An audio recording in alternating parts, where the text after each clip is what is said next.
जीवनों को प्रभु की हजूरी में दें, उसके चरणों में रखें। क्योंकि मेरे प्रियो वो चाहता है कि हम एक धन्यवाद की, मेरे प्रियो अपने आप को जो हम एक जीवती भेंट है प्रभु के हुजूर में चढ़ाएं। आइए मेरे प्रियो सब जरा को बंद करें, हमारे साथ मिलकर आप प्रभु के वचन को गा सकते हैं और प्रभु की आराधना करें। आप आजाद हैं मेरे प्रियो, अपने पांव फैलाते हुए हाथ से ताली बजाकर खुदावंद की आराधना करें, मुंह खोलकर सब जन हालेलुया। ओ जीसस, सब जमा हुए हैं आज करने परस्तिश। अगर आप प्रभु की परस्तिश उसकी आराधना के लिए यहाँ पर जमा हुए हैं, अपने हाथों को हिलाइए, अपने हाथों को हिलाइए। हालेलुया।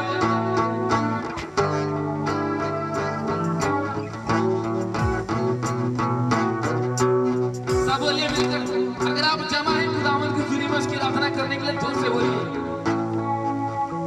सब जमा हुए हैं आज करने परस्तिश, तुझे देखना चाहे है दिल की ख्वाहिश। सब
परमेश्वर रचने वाला, वो परमेश्वर जो रचनहार है, जिसने पूरी आकाश को, धरती को, सूरज, चंद्रमा, तारों को बनाया।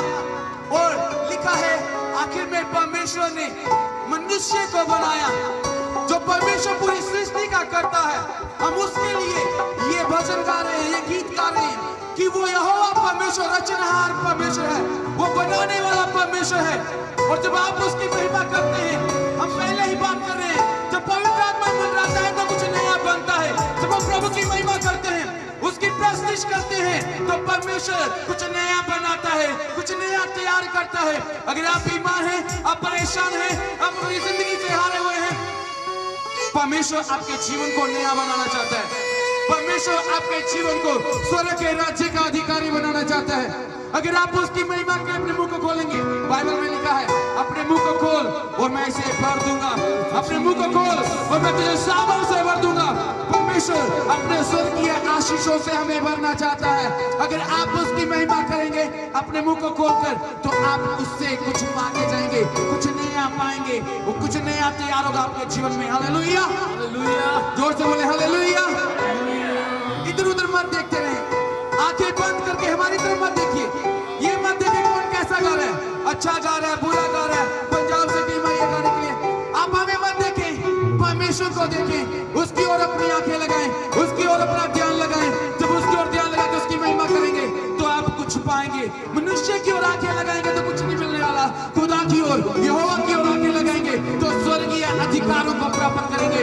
हर एक को स्वर्ग की आशीषें और फिर सब चीजें के अनुसार आपके जीवन के साथ जोड़ दी जाएंगे यीशु के नाम से। आइए आंखों को बंद करें, हमारे साथ मिलकर प्रभु की महिमा करें, आनंद और सामर्थ से भरते हुए। सब जमा हुए हैं आज करने परस्ती, तुझे देखना चाहे है दिल की ख्वाहिश। सब जमा हुए हैं आज करने परस्ती, तुझे देखना चाहे है दिल की ख्वाहिश। प्रेस्टीज का जोश है गहरा भाइयों बहनों में, प्रेस्टीज का धुआं पहुंचे तेरे नथनों में। प्रेस्टीज का जोश है गहरा भाइयों बहनों में, प्रेस्टीज का धुआं पहुंचे तेरे नथनों में। यहोवा एलोहे, यहोवा एलोहे, यहोवा एलोहे, यहोवा एलोहे। आइए सभी जगाएंगे, यहोवा एलोहे, यहोवा एलोहे, एलोहीम एलोहीम, यहोवा एलोहे,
की नजात के काम देखो, तो डरो मत चुपचाप खड़े रहो, खुदा की नजात के काम देखो, खुदा की नजात के काम देखो, खुदा की नजात के काम देखो, खुदा की नजात के काम देखो, खुदा की नजात के काम देखो, खुदा की नजात के काम देखो, खुदा की नजात के काम देखो, खुदा की नजात के काम देखो, खुदा की नजात के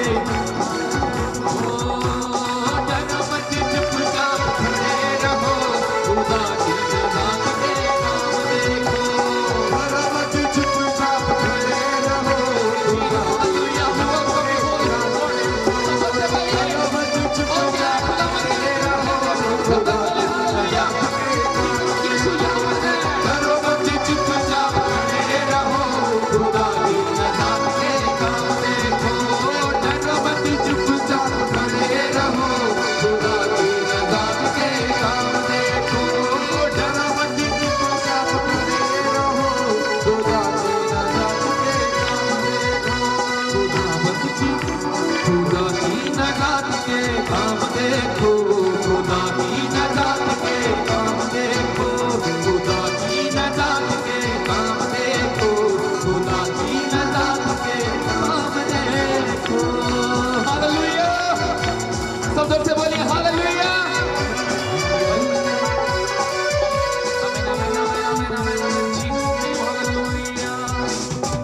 हालेलुया, सब मिलके बोलिए खुदाबंद की सना मैं गाऊंगा। आप बोल सकते हैं मुझसे मिलके।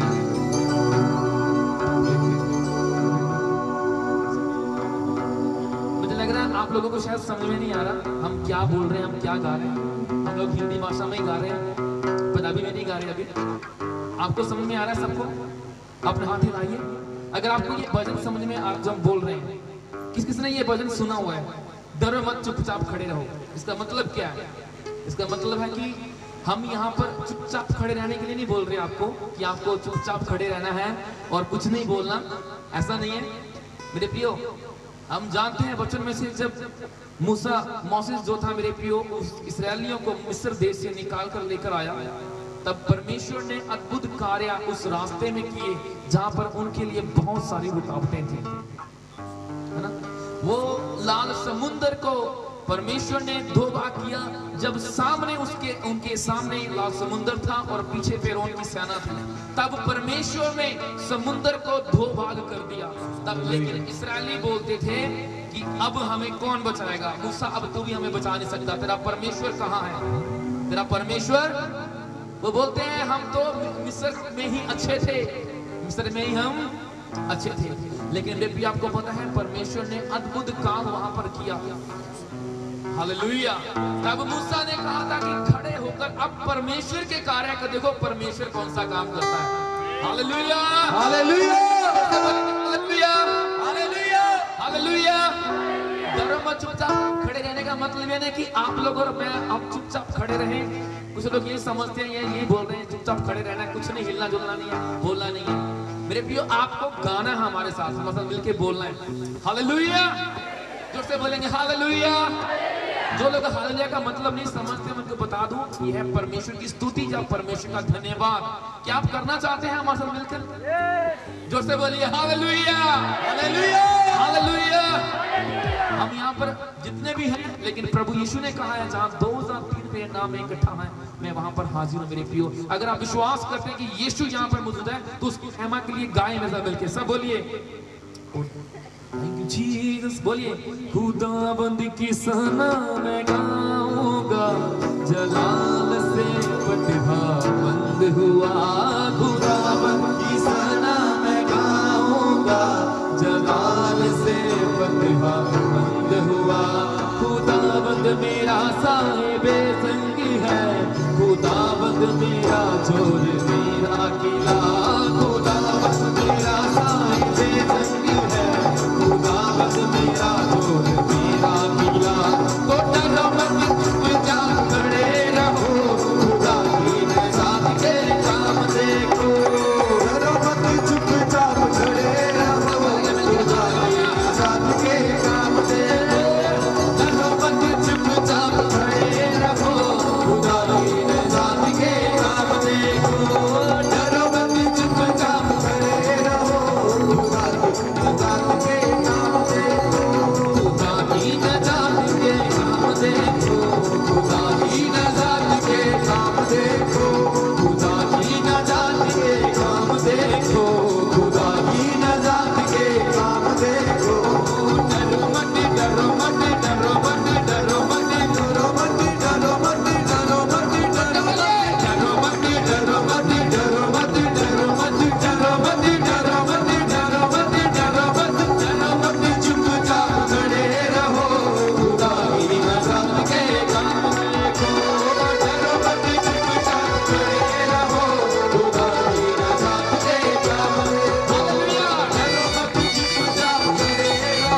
धनी परमेश्वर है और प्रेम का बड़ा परमेश्वर है।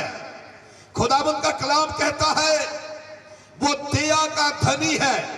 जैसे समुद्र से पानी खत्म नहीं होता, आप जानते हैं उसकी दया भी कभी खत्म नहीं होती, उसका अनुग्रह भी कभी खत्म नहीं होता। और वचन कहता है याकूब की पत्री उसका 4था अध्याय उसके 6वें वचन में लिखा है, परमेश्वर अभिमानियों का विरोध करता और दीन लोगों पर दया करता, अनुग्रह करता है। हालेलुया बोलिए। वो दया का धनी, उसकी दया कभी खत्म नहीं होती और उसकी दया, उसका अनुग्रह दीन लोगों पर उतर के आता है। वो जो दया का धनी है, खुदावंद के कलाम में लूका रचित सुसमाचार उसका 1 अध्याय और उसके 48 वचन को पढ़े तो वहां पे लिखा है, मरियम जिसके गर्भ के द्वारा यीशु मसीह इस दुनिया में आया, जिसने इस संसार में जन्म लिया, वही मरियम। लूका रचित सुसमाचार उसका 1 अध्याय उसके 48 वचन को पढ़ेंगे, वहां पे ऐसा लिखा है, कोई एक जन पढ़े।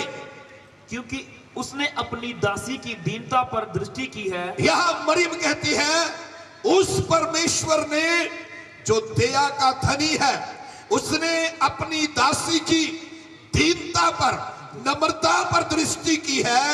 इसलिए देखो अब से सब युग युग के लोग, अब से सब युग युग के लोग मुझे धन्य कहेंगे। आपको मालूम है यीशु मसीह जो मरियम के द्वारा इस दुनिया में जन्म लिया, वचन कहता है मरियम ने कहा परमेश्वर ने मेरी दीनता पर, मेरी नम्रता पर दृष्टि की है। और उसने, जिसने उस स्त्री के ऊपर, उसके जीवन में उसकी दीनता को देखते हुए स्वर्गदूत को भेजा, और वो स्वर्गदूत जो मरियम के पास आया वो दीन और नम्र स्त्री थी। और वचन कहता है उसके ऊपर परमेश्वर की दया हुई। और 1 अध्याय इसी का लूका 1 का 52 वचन क्या कहता है, खुदावंद का कलाम कहता है कि उस स्त्री के ऊपर जब परमेश्वर की दया हुई, उसका अनुग्रह हुआ, स्वर्गदूत ने कहा सुनिए पवित्र आत्मा तुझ पर आएगा, उतरेगा और तू गर्भवती हो जाएगी। हालेलुया बोलिए। तो क्या लिखा 52 वचन में, उसने 52 वचन, 52 वचन, उसने बलवानों को उनके सिंहासनों से गिरा दिया, उसने बलवान लोगों को सिंहासनों से गिरा दिया और दीनों को ऊंचा किया, 3 लोगों को ऊंचा किया। मैं फिर कहूं वो अभिमानियों का विरोध करता और 3 लोगों पर अनुग्रह करता है। अगर आज की रात आप चाहते हैं कि वह परमेश्वर जो दया का धनी परमेश्वर है, उसकी दया आपके ऊपर उतर के आए, उसका अनुग्रह आपके ऊपर उतर के आए, खुदावंद का कलाम ऐसा कहता है 2 कुरिन्थियों उसके 12 अध्याय के 9 वचन में, वहां लिखा है मेरा अनुग्रह, मेरी कृपा ही तेरे लिए काफी है। हालेलुया। मेरा अनुग्रह ही तेरे लिए काफी है। कितने लोग आज रात चाहते हैं कि उसकी दया आपके ऊपर हो जाए? क्या आप चाहते हैं उसका अनुग्रह आपके जीवन के ऊपर उतर के आए? अगर आप चाहते तो अपने हाथ को उठाकर ऐसा हिलाएं। वो दया का धनी परमेश्वर है। और आज रात हम देखेंगे उसकी दया क्या करती है। इफिसियों चैप्टर 2 में वापस चलें। सबसे पहले परमेश्वर जो दया का धनी है, उसकी दया उद्धार को लेके आती है। इफिसियों 2 की 5 में लिखा है उसकी दया उद्धार को लेके आती है। जिस व्यक्ति के ऊपर उसकी दया हो जाती है, उसका अनुग्रह उतर के आता है। पौलुस जब कठिन परिस्थितियों में से होकर गुजर रहा था और पौलुस ने अपने जीवन में उस परिस्थिति में 3 बार प्रार्थना किया कि वह प्रॉब्लम उसके जीवन से चली जाए, लेकिन परमेश्वर का कलाम कहता है उस वचन के अनुसार उसने कहा मेरा कृपा मेरा अनुग्रह तेरे लिए काफी है। हालेलुया। मेरा अनुग्रह तेरे लिए काफी है। रोड के किनारे बैठा हुआ बारतिमाई अंधा, जो लोगों से भीख मांगा करता था, एक दिन मरकुस 10:46 से 52 तक पढ़े, उस व्यक्ति ने यीशु की आवाज को सुना और सुनने के बाद उस अंधे ने कहा, हे यीशु, दाऊद की संतान, मुझ पर दया कर। क्या कहा? हे यीशु, नासरत के निवासी, दाऊद की संतान, मुझ पर दया कर। आपको मालूम है उस अंधे ने यीशु से क्या मांगा? क्या पैसा? जा दया। बाइबल कहती वो दया का धनी है। और इसका मतलब जिस व्यक्ति के ऊपर उस परमेश्वर की दया हो जाए वो कभी गरीब नहीं रहता, वो दया उसको धनी बनाती है। हालेलुया बोलिए। उसकी दया उसको धनी बनाती है। दूसरा पॉइंट 2:5 में, इफिसियों 2:5 में लिखा है, उसकी दया उद्धार को लेके आती है। तीसरा पॉइंट, जिस व्यक्ति के ऊपर उसकी दया हो जाए वो उसके हालात को, परिस्थितियों को बदल देती है। और उस अंधे की परिस्थितियों को, हालात को यीशु ने बदल दिया, क्योंकि उस भिखारी के ऊपर परमेश्वर की दया उतर के आई। पहले वो पैसा मांगता था, भीख मांगने वाला भिखारी व्यक्ति, रोड के किनारे बैठने वाला अंधा, जब उसके ऊपर परमेश्वर की दया हुई, ना तो वो अंधा रहा, ना तो वो भिखारी रहा, ना तो वो रोड के किनारे बैठने वाला और भीख मांगने वाला रहा। जब उसकी दया होती है तो अंधा बन जाता है। जब उसकी दया होती है तो वह हालात बदल देता है। जब उसकी दया उतर के आती है, उसका अनुग्रह हो जाता है, तब व्यक्ति बीमारी से बाहर आता है। कितने लोगों को फिर पूछूंगा, कितनों को आज उसकी दया चाहिए? दया शब्द का अर्थ समझते क्या है?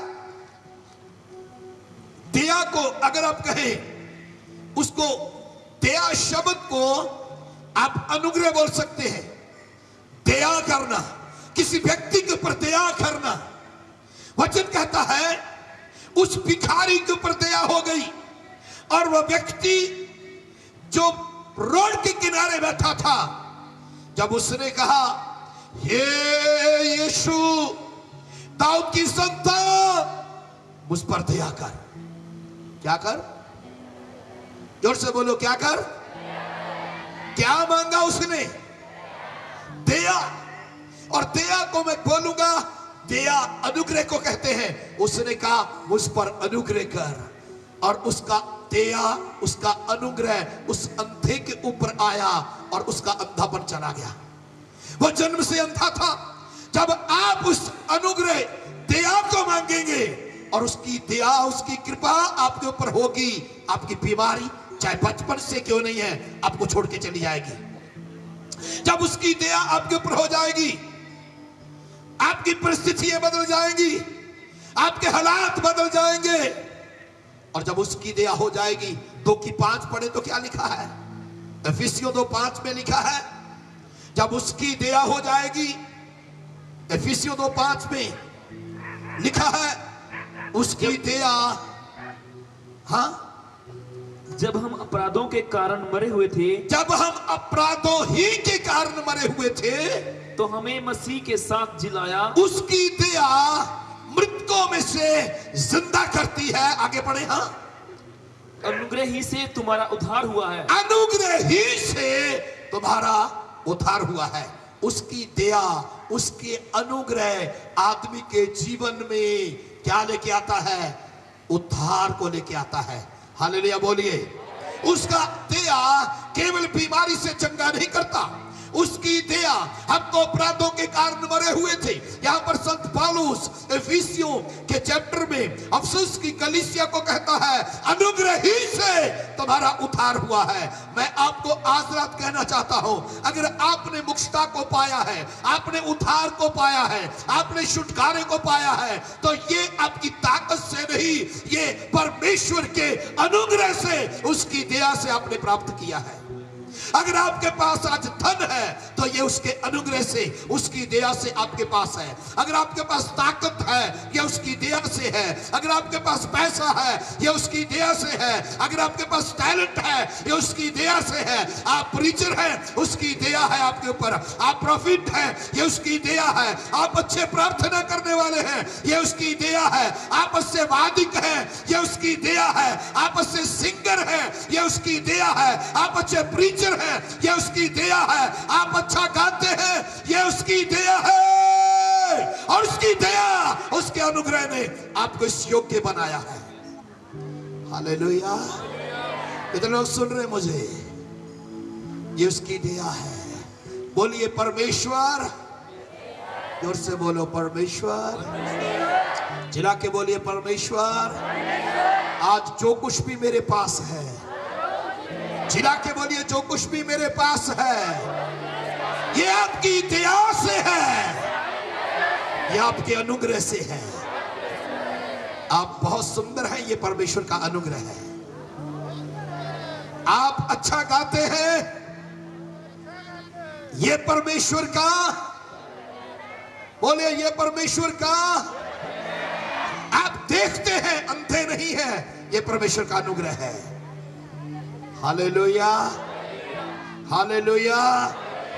खुदावंद का वचन कहता है उसकी दया उद्धार को लेके आती है, और उसी की दया, इसी चैप्टर में 5 से आगे पढ़े, उसकी दया स्वर्गीय स्थानों में बैठा देती है। पढ़े क्या लिखा है? और मसीह यीशु में उसके साथ उठाया।